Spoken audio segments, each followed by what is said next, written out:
কাঁড়ি কাঁড়ি টাকার বিনিময়ে মিলছে না সঠিক সিদ্ধান্ত, যেখানে চলমান ফিফা বিশ্বকাপে রেফারিদের একের পর এক বিতর্কিত সিদ্ধান্তে সন্তুষ্ট হতে পারছে না ভক্ত সমর্থকেরা। কেননা স্বেচ্ছাচারিতার আশ্রয় নিয়ে রেফারিদের দেওয়া এসব ভুল সিদ্ধান্তে কপাল পুড়ছে দলগুলোর।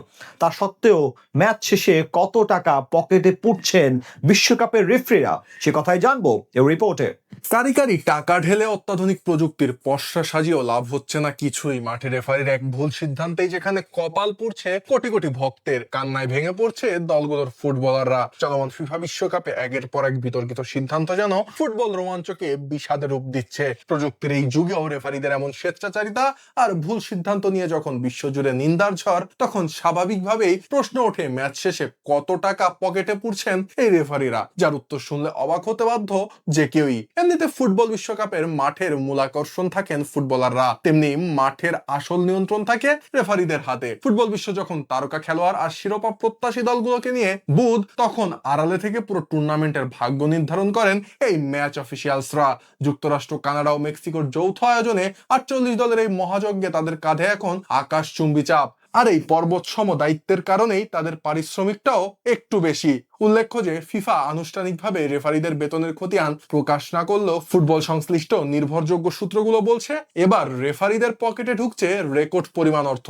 যেখানে 2022 কাতার বিশ্বকাপে শীর্ষ রেফারিরা টুর্নামেন্ট শুরুর আগেই পেয়েছিলেন প্রায় $70,000, বাংলাদেশি মুদ্রায় যা ছিল প্রায় 86 লাখ টাকা।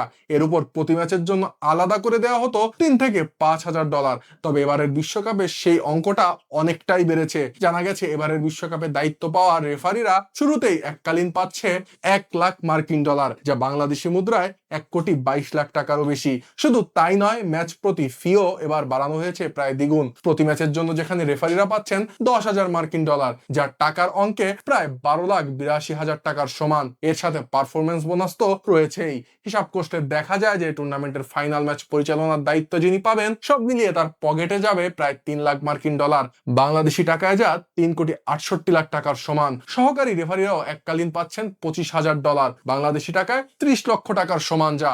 আর বেতনের এই বিশাল লাভ সবচেয়ে বেশি ভাগ্য খুলে দিয়েছে মাইকেল অলিভার বা অ্যান্থনি টেলরের মতো ইংলিশ প্রিমিয়ার লিগের রেফারিদের। নিজ দেশে প্রিমিয়ার লিগ আর চ্যাম্পিয়ন্স লিগ মিলিয়ে বছরে যারা এমনিতেই প্রায় 3 কোটি টাকা আয় করেন, বিশ্বকাপের এই বোনাস তাদের ব্যাংক ব্যালেন্সকে নিয়ে যাচ্ছে অনন্য এক উচ্চতায়। বিশেষ করে নকআউট পর্বে, সেমিফাইনাল বা ফাইনালের মতো হাই ভোল্টেজ ম্যাচগুলোতে যারা দায়িত্ব পালন করছেন, বোনাস সহ তাদের আয় সহজেই 6 অঙ্কের ঘর ছাড়িয়ে যাচ্ছে।